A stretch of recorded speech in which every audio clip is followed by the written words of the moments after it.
नमस्कार, मैं हूं हेमराज लोधी। आप देख रहे हैं राष्ट्रीय समाचार न्यूज। आज मैं बंडा विधानसभा में एक ऐसी घटना से रूबरू कराने जा रहा हूं। यह घटना बंडा विधानसभा के बंडा ब्लॉक के क्षेत्र ग्राम बरा से जुड़ी है।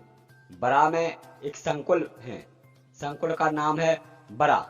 बरा में हाई सेकेंडरी स्कूल है। इस स्कूल की प्रबंधन समिति से एक युवा काफी सालों से परेशान है। इस घटना को लेकर उन्होंने कई बार शिकायतें दर्ज कराई हैं, लेकिन आज तक इसका कोई भी निराकरण नहीं किया गया। आपको शिकायतों के बारे में आप बताएंगे, आपकी सांसें थम जाएंगी, क्योंकि इनके पास जो कागज हैं, जो शिकायतों के डॉक्यूमेंट हैं, वो भारी मात्रा में मौजूद हैं। लेकिन बावजूद इसके इस प्रबंधन समिति ने कोई कार्रवाई नहीं की। साथ ही वरिष्ठ अधिकारियों को भी अवगत कराया गया। वरिष्ठ अधिकारियों ने भी इस मामले को संज्ञान में नहीं लिया। आज ये युवा अपने इस बेरोजगारी से तंग है, परेशान है। इसका परिवार आज रोड पर आने की कगार पे है। सरकार कहती है हम बेरोजगारों को रोजगार देने का कार्य कर रहे हैं, लेकिन यहाँ कथनी और करनी में काफी अंतर देखने को मिल रहा है। आइए, जब हम ऐसे शिक्षा विभाग में ही इस प्रकार की घटनाएं घटित होने लगे तो हम कहाँ जाएंगे, कहाँ विश्वास करेंगे। आइए हम ऐसे पीड़ित से आपको रूबरू कराने जा रहे हैं। क्या नाम है आपका? अशोक कुमार नामदेव। आप कहाँ निवास करते हैं? ग्राम कंदवा। आपके साथ बड़ा संकुल में क्या घटना हुई, पूरी घटना आप अवगत कराइए। मैं अशोक कुमार नामदेव ग्राम कंदवा का निवासी हूँ और तहसील बंडा जिला सागर। मेरा जो संकुल लगता है वो बड़ा लगता है। मैं सन 2011 से अतिथि शिक्षक के रूप में कार्य कर रहा था। 16 तक मैंने कार्य किया। इसके बाद में संकुल प्राचार्य RK जैन द्वारा 2011 से ही पीड़ित किया गया, लेकिन मैंने कभी शिकायत नहीं की। उसके बाद में इन्होंने मुझे पीड़ित करना चालू किया। ये हर अतिथि से पैसा लेते थे। मैंने 1-2 बार इनको पैसे नहीं दिए तो इन्होंने कई बार कहा कि एक काम करो, आप पैसा दो, नहीं तो मैं तुम्हें अतिथि शिक्षक से हटा दूंगा। इसके बाद में मैंने शिकायतें की। 2016 से मैं शिकायत कर रहा हूँ। कई बार मैंने DO के लिए भी आवेदन दिया, जन सुनवाई में भी गया, मेरे पास पावती है, सारी चीज़ें हैं। उसके बाद भी आज दिनांक तक किसी प्रकार की कोई सुनवाई नहीं हुई। मेरे साथ क्या होता है, मैं जहाँ भी आवेदन देता हूँ, एक तो संबंधित शाला वहाँ आवेदन नहीं लेती है। उन शाला प्रबंधन समिति जो वहाँ की होती है और वहाँ के जो प्रभारी होते हैं, हेडमास्टर होते हैं, वो आवेदन नहीं लेते। उनका सीधा कहना होता है कि जब तक RK जैन नहीं कहेंगे हम आवेदन नहीं लेंगे। RK जैन कौन है? और जब भी कोई जानकारी चाहिए होती है तो हम RTI के माध्यम से सूचना अधिकार हमें दिया गया है, इसके माध्यम से हम ले सकते हैं। और ये कोई अधिकार ऐसा नहीं है कि हम इसकी जानकारी नहीं देंगे। आपको रिसीव्ड आवक जावक में दे सकते हैं और आपको पावती भी मिल सकती है। नहीं, मैंने कई बार तो आवेदन दिए, RTI के तहत भी आवेदन दिए, लेकिन उन्होंने ना तो जानकारी दी और ना ही किसी प्रकार का मतलब वो करते हैं। और मैं शिकायत करता हूँ तो मेरे घर वालों को भी परेशान करते हैं कि तुम्हारा वो मतलब शिकायत करता है, उससे वो लोग शिकायत बंद करें, नहीं तो मैं FIR करा दूंगा, ये करा दूंगा, वो करा दूंगा। मैंने कई बार मतलब शिकायतें की, RTI के तहत आवेदन भी दिया, लेकिन किसी प्रकार की कोई जानकारी उन्होंने नहीं दी। अब जब भी मैं मतलब इनसे मैंने रिक्वेस्ट की कि सर मैं मध्यम परिवार से हूँ, परेशान हूँ और 2-2, 3-3 बार मैं व्यापम फाइट भी हूँ और मेरी परसेंटेज भी अच्छी है, D.Ed है, सारी चीज़ें हैं, उसके बाद भी सर इन्होंने मेरी नियुक्ति नहीं की। अपात्र लोगों की 42% वालों की नियुक्ति इन्होंने की है। पैसे लेकर के नियुक्ति करते हैं और सीधा ये क्या करते हैं कि जो इनकी बात मानता है, जो इनके तलवे चाटता है, ये उनकी नियुक्ति कर देते हैं। 42% वालों की नियुक्ति की है पैसे लेकर के, और पहले उनकी नियुक्ति प्राइमरी में की, इसके बाद उन्होंने सीधा उठा करके हाई स्कूल में नियुक्ति कर दी। मुझे परेशान किया गया कई बार। अब सर स्थिति ऐसी है कि मैं इतना मानसिक रूप से प्रताड़ित हूँ कि मैं मतलब किसी घटना के लिए मतलब मैं प्रेरित हो चुका हूँ, मतलब परेशान हो चुका हूँ कि मैं किसी भी घटना को अंजाम दे सकता हूँ। देखिए, आप ये ऐसे कैसे कह सकते हैं कि जो क्वालिफाई नहीं है उनके लिए इन अधिकारी महोदय ने उनके लिए शिक्षा क्षेत्र या स्कूल में रखा है? ऐसा कोई आपके पास प्रारूप हो, या फिर जिन लोगों को हटा गया उनका कारण क्या है? क्या वहाँ की जो प्रबंधन समिति होती है, क्या वो निर्णय लेने में सक्षम नहीं है, या फिर वहाँ पे प्रभारी महोदय हैं, इनकी चलती है? अगर इस तरीके के कृत्य कर रहे हैं तो क्या ये इनका स्वभाव रवैया कैसा, वहाँ का उस स्कूल का शिक्षा स्तर कैसा है? क्या इनके ऊपर कई राजनेताओं का हाथ है, क्या है? इनके ऊपर राजनीतिक सपोर्ट है। और क्या है कि मैं मतलब बड़ा संकुल में जितने भी स्कूल आते हैं वहाँ का कोई भी टीचर इतना मतलब वो नहीं है कि जो अपने अधिकारों का खुद इस्तेमाल करे।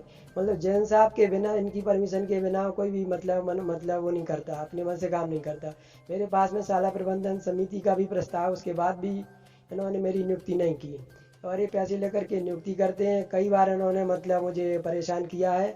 और जो पैसे दे देते हैं उसकी नियुक्ति कर देते हैं, और जो पैसे नहीं देते उसकी नियुक्ति नहीं करते। कई वर्षों से मुझे परेशान किया जा रहा है। और जब जब मैंने इनके खिलाफ शिकायत की, इन्होंने मुझे परेशान किया। और अब तो ये धमकी देने लगे कि न जानकारी देंगे, और ज़्यादा मतलब बड़ा संकुल में आ गए तो हम तुम्हारी FIR करा देंगे पुलिस में जाकर के। ये तो कोई शिक्षा स्तर में या शिक्षा के मंदिर में ऐसा तो कोई प्रावधान नहीं है कि आप झूठी FIR दर्ज करा दोगे। भाई हमारा अधिकार है, हमें जानकारी जो चाहिए वो आपका अधिकार है, देना चाहिए। और एन महोदय जी जो प्रभारी जी हैं, जैन साहब हैं, ये कब से वहाँ प्रभारी के पद पर हैं और क्या किस तरह की इनकी कार्य प्रणाली है? जैसे 2012-13 से, जहाँ तक मुझे मालूम है 2011-12 से ये प्रभार में है। और वहाँ पे जो भी आता है उसके लिए डराते हैं, धमकाते हैं। वहाँ मतलब कोई भी बाहर का जो भी आता है टीचर प्रिंसिपल पद पे, उसको मतलब भगा देते हैं। ये कोई भी मतलब शिक्षक वहाँ नहीं रुक पाता है। एक पोस्टी जी आए हुए थे, 1 साल रुके, इसके बाद उनका मतलब रिटायर हो गए। तो उन्होंने मेरी नियुक्ति की, उसके बाद में इन्होंने फिर मुझे हटाया। और मैंने कई शिकायतें की इनके बारे में, लेकिन मेरी नियुक्ति आज दिनांक तक नहीं हुई। मैं बस बहुत परेशान हूँ सर, मैं क्या करूँ। जो प्रभारी जी हैं इनका पैतृक गांव क्या कौन सा है, और उस गांव से जहां पर ये प्रभारी हैं उसकी दूरी क्या है? ये जो संकुल केंद्र है मेरे गांव से 5 किलोमीटर दूरी पर है। और लगभग जहाँ तक 36 स्कूल हैं बड़ा संकुल के अंतर्गत आते हैं, प्राइमरी, मिडिल, हाई स्कूल। और वहाँ का एक भी शिक्षक ऐसा नहीं है जो अपनी मर्जी से काम करता हो। जैन साहब की मर्जी के खिलाफ कोई काम नहीं करता। और जब भी इनको आवेदन देते हैं ना तो कहीं कोई भी मतलब रिसिप्ट दी जाती है, रिसिप्ट मांगो तो बाबू नहीं है, ये नहीं है, वो नहीं है, परेशान करते हैं। और शिक्षा का स्तर इतना घटिया है कि आप पूछिए मत। आप चाहते क्या हैं, इन पर किस तरीके से कार्रवाई हो? और जो आपने वो भी हमें सामने बताना होगा, हमारे दर्शकों को दिखाना होगा, जो आपने इतने लंबे समय में जो प्रताड़ना झेली है और कहां कहां आपने आवेदन दिए हैं, वो भी हमें दिखाना पड़ेगा। आप इसके बारे में भी हमारे दर्शकों को अवगत कराएं, क्योंकि आज के समय में, आज के दौर में बगैर सबूत की कोई बात नहीं की जाती। तो देखिए सर, मेरे पास में बहुत सारे प्रूफ हैं। एक तो ये 2019 में मुझे शाला प्रबंधन समिति ने मेरी नियुक्ति की थी, क्योंकि 2018 में मैंने क्या है कि वहाँ पे मतलब अतिथि शिक्षक के रूप में कार्यरत था। 17 में, 18-19 में मैंने 18 दिन काम किया था। इसके बाद में इन्होंने मुझे अलग कर दिया। उसका मतलब शाला प्रबंधन समिति ने मुझे नियुक्त किया था, उसका आवेदन भी है। इसके पहले मैंने कई बार जन सुनवाई में गया हूँ। जन सुनवाई में कलेक्टर को आवेदन दिया, उस पर भी कोई कार्रवाई नहीं हुई। उसके बाद में मैंने DO महोदय को भी आवेदन दिया 19 में, और इन्होंने मांग की थी 10,000 की, वो भी मतलब उसकी भी शिकायत की थी मैंने। तो उस पर भी मतलब कोई कार्रवाई नहीं की गई।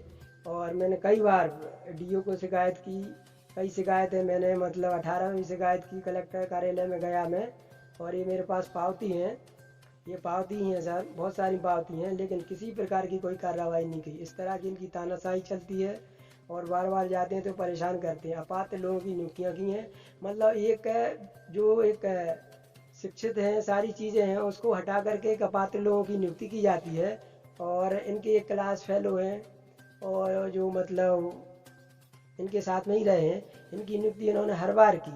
और मेरे साथ इस तरह का भेदभाव किया गया। इनकी ना परसेंटेज है, ना DED, ना BA, ना कुछ भी नहीं है, तब भी ये बार बार इनकी नियुक्ति करते रहे। और मुझे दुख इस बात का है सर, जो मुझे 25 अंक मिलने थे अतिथि के रूप में, वो नहीं मिले। अब मैं क्वालिफाइड तो हूँ, लेकिन जब मुझे 25 अंक नहीं मिले तो मेरी नियुक्ति कहाँ से होगी। अब मैं सर ऐसी कगार पे हूँ कि कुछ गलत कदम उठाने के लिए मजबूर हो चुका हूँ, जिसका जिम्मेवार RK जैन ही होगा। देखिए, आपको ये जो 25 अंक मिलना थे, अगर आपने वहाँ शिक्षा दी है, पढ़ाया है, तो ये अंक तो आपके बनते हैं, ये अंक आपको मिलना चाहिए। आखिर क्यों नहीं मतलब दिए गए? और जो उनकी क्लास फेलो की जो आप बात कर रहे हैं, वो कहाँ रहते हैं और उनका किन कारणों से उनका जो है सिलेक्शन हर बार हो रहा है? सर वो मेरे गांव के ही हैं और इनके क्लास फेलो हैं, और जो संकुल प्राचार्य हैं ज़्यादा दूर के नहीं हैं, नेंद्रा के ही हैं। और इनकी इतनी मनमानी तानाशाही है कि इनके खिलाफ कोई बोलता नहीं है। नेंद्रा में कितनी दूरी है? बरा और नेंद्रा में 7-8 किलोमीटर की दूरी है। क्या यही कारण तो नहीं है कि इनके गांव से जो संपर्क अच्छा हो, तालमेल अच्छे हों और राजनीतिक इन पर इनका संरक्षण हो, उसी कारण से ये इस प्रकार के कृत्य कर रहे हों या युवाओं का शोषण कर रहे हो? इन पे राजनीतिक संरक्षण है नहीं, क्योंकि इनके खिलाफ मैंने कई शिकायतें की हैं, लेकिन आज दिनांक तक किसी प्रकार की कोई कार्रवाई नहीं हुई है। राजनीतिक संरक्षण ही है तभी तो। एक बार मैंने विधायक महोदय के यहाँ भी लेकर मतलब अपनी फरियाद लेके गया हुआ था, तो विधायक ने मुझे जानकारी मिली कि वो तो मेरे मतलब उन्होंने मुझे पढ़ाया है भाई, मैं अपने गुरु के खिलाफ एक्शन नहीं लूँगा। मुझे ऐसी जानकारी मिली तो मैंने सोचा कि यार विधायक तो ये अपने क्षेत्र के हैं और मैं अपनी समस्या लेकर गया, लेकिन विधायक ही इस तरह का मतलब वक्तव्य दे रहे हैं कि इन्होंने तो हमें पढ़ाया, इनके खिलाफ मैं कैसे बोल सकता हूँ। नहीं, आपको भी बोलना चाहिए। अगर गुरु हैं तो गुरु की तरह रहें। मैं भी हूँ, मैं भी किसी का गुरु हूँ, मैंने भी शिक्षा दी है। अब मेरे साथ शोषण हो रहा है तो क्या गुरु अगर गलत करेगा तो क्या उन पर कार्रवाई नहीं होगी? एक जनप्रतिनिधि का क्या ऐसा रवैया होना चाहिए? आप जनप्रतिनिधि संपूर्ण विधानसभा क्षेत्र के लिए हैं, ना कि किसी एक व्यक्ति के लिए। जो गलत करेगा उसे आपको संज्ञान में लेना चाहिए, संबंधित अधिकारी से इस विषय में चर्चा करनी चाहिए। जो सही है या सही के साथ आप खड़े हों, गलत है उस पर कार्रवाई कराइए, ये एक जनप्रतिनिधि का फर्ज बनता है। नहीं, क्या है सर, समस्या ये है कि वो व्यक्ति मतलब किसी की सुनता भी नहीं है, मनमानी करता है और इतना भ्रष्टाचार किया है। कई बार मैंने जानकारी ली है, ना तो जानकारी देते हैं और बिना पैसे के कोई काम नहीं करता। जो पैसे नहीं देता उसका काम नहीं करता, अपात्र लोगों को नियुक्ति करता है। पात्र लोगों को हटा करके एक व्यक्ति को हटाएगा, दूसरे को रखेगा, तीसरे को रखेगा, चौथे को हटाएगा। इस तरह से मतलब कई वर्षों से इस तरह का ये खेल चल रहा है। मैंने जब भी आवाज़ उठाई इनके खिलाफ और मेरा ही नुकसान हुआ, और मैं इतना पीड़ित हूँ सर कि मुझे समझ में नहीं आ रहा कि मैं क्या करूँ। देखिए, अब अगर इन पर कार्रवाई नहीं होती है और आपको संबंधित जानकारी नहीं मिल पाती है तो अगले कदम आपके क्या होंगे? यदि उचित कार्रवाई नहीं होती है सर तो मतलब जो भी घटना घटेगी उस घटना के जिम्मेवार आर के जैन होंगे। मैंने ये भी सुना है कि आप जो एक बार जानकारी मांगने गए थे तो उन्होंने कहा था कि अगर आप यहाँ जानकारी मांगने आओगे तो मैं FIR दर्ज करा दूंगा, आप पर जो मामला बनवा दूंगा, आपका परिवार सड़कों पर आ जाएगा। क्या ये इस प्रकार की जो बातें सामने आई थी, क्या वो सही है? वो बिल्कुल सही है सर, क्योंकि मैंने पहले तो अपने साथी के साथ एक बार मतलब सबसे पहले मैंने खुद RTI लगाई थी तो जानकारी नहीं दी थी। उस बार भी इन्होंने मुझे धमकाया था। फिर मैंने दोबारा RTI लगाई, दोबारा आवेदन भेजा, तब भी नहीं लिया। फिर इसके बाद में मैंने बाई पोस्ट आवेदन दिया, तब भी इन्होंने जानकारी देने से मना कर दिया। अब इनका कहना ये है कि अब यदि तुम बार बार हमें परेशान करोगे, आवेदन दोगे, RTI लगाओगे तो मैं अब तुम्हारी FIR करा ही दूंगा, बंद करा दूंगा। तो ये नहीं आपने बताया कि RTI की जो स्लिप हो, जो पावती होती है, वो हमें दीजिए। क्या कहते हैं ये कि इनके अधिकार में नहीं है? हमें कहाँ से लेना चाहिए? इस प्रकार की कुछ बात की आपने? नहीं, मैंने बात की है, सारी चीज़ें की है, बहस की है।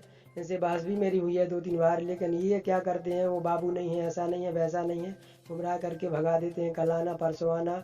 और जब इस तरह के इन्होंने मतलब नाटक किए तो मैंने बाई पोस्ट भी RTI लगाई। उसके बाद भी इन्होंने जानकारी दी, आवेदन रिटर्न होकर के आ गया। उसमें लिखा गया जानकारी देने से मना, आवेदन लेने से मना किया गया, जानकारी नहीं दी। देखिए, आपने सुना, ये हैं अशोक नामदेव जो कंदवा में निवासरत हैं, और जिन प्रभारी महोदय की बात कर रहे हैं वो नेंद्रा से हैं। नेंद्रा और बड़ा संकुल में करीब 8 से 10 किलोमीटर का फासला है। आप इस बात को ये समझ सकते हैं कि ये उनका क्षेत्र है, गृह क्षेत्र है, और गृह क्षेत्र में, गृह ग्राम में किस व्यक्ति की कितनी छवि होती है, कैसा वो उस पर दुष्प्रभाव डालता है, ये आप सभी अवगत हैं। शायद यही कारण है कि प्रभारी महोदय अपने पावर का पूरा उपयोग कर रहे हैं, युवाओं के साथ शोषण और छलावा कर रहे हैं, शिक्षा के मंदिर को बदनाम कर रहे हैं। इस तरीके के कृत्य अगर कोई व्यक्ति जानकारी मांगता है, अगर उसे FIR की धमकी दी जा रही है तो ये कहाँ तक सही है? ये तो सीधा शोषण हो रहा है युवाओं के साथ। किस युवा को हमने सिलेक्शन नहीं किया उसे पूरा हक है मांगने का, जानकारी मांगने का, हमारे लिए ये अधिकार क्यों नहीं मिला, हमें ये नौकरी क्यों नहीं मिली, हमारा सिलेक्शन क्यों नहीं हुआ? और जिनका सिलेक्शन हुआ है किन कारणों से, उनका सिलेक्शन हुआ और हमारा सिलेक्शन किन कमियों के द्वारा किया गया, ये हमें मांगना पूरा हमारा अधिकार बनता है। लेकिन इस क्षेत्र में अगर प्रभारी महोदय शिक्षा के मंदिर से इस प्रकार की तमाम बातें कर रहे तो कहीं ना कहीं ये बहुत ही गलत है। इस पर वरिष्ठ अधिकारियों को संज्ञान लेना चाहिए। मैं तो ये भी कहता हूं, जब से प्रभारी महोदय जी ने वहां प्रभारी बनाए गए हैं, उनसे आज तक के रिकॉर्ड की जानकारी लेनी चाहिए, क्योंकि ऐसे व्यक्ति कहीं ना कहीं समाज के मंदिर को बदनाम ना कर दें। क्योंकि इस प्रकार के कई कृत्य सामने आते हैं। ऐसा नहीं है कि शिक्षा का मंदिर बदनाम होता नहीं है। अगर आप गलत करोगे तो शिक्षा का मंदिर बदनाम हो जाएगा। और हम सभी को मिलकर के शिक्षा के मंदिर को सुधारना है, शिक्षा के स्तर को बढ़ाना है। अगर इनमें प्रभारी या शिक्षक कुछ इस प्रकार की त्रुटियां या गलती कर रहे हैं तो हमारे छात्रों पर, छात्राओं पर, हमारी बहनों पर, हमारे भाइयों पर इसका प्रभाव क्या पड़ेगा, यह आपको समझना पड़ेगा। हम इस को लेकर और भी चर्चा करेंगे और वरिष्ठ अधिकारियों से बात करेंगे कि आखिर ऐसा क्या कारण है कि आप युवाओं के साथ छलावा कर रहे हैं। आप क्यों नहीं पारदर्शिता से कार्य कर रहे हैं, कितनी इसमें सच्चाई है। ये सभी की जानकारी के साथ आपसे हम जल्द ही मुखातिब होंगे। आज के लिए इतना ही। आप सभी को धन्यवाद। आइए लोधी क्रांति सेना से जुड़कर समाज पर हो रहे शोषण अत्याचार की आवाज बुलंद करने एवं शिक्षा रोजगार के प्रति प्रेरित करने में सहयोगी बने।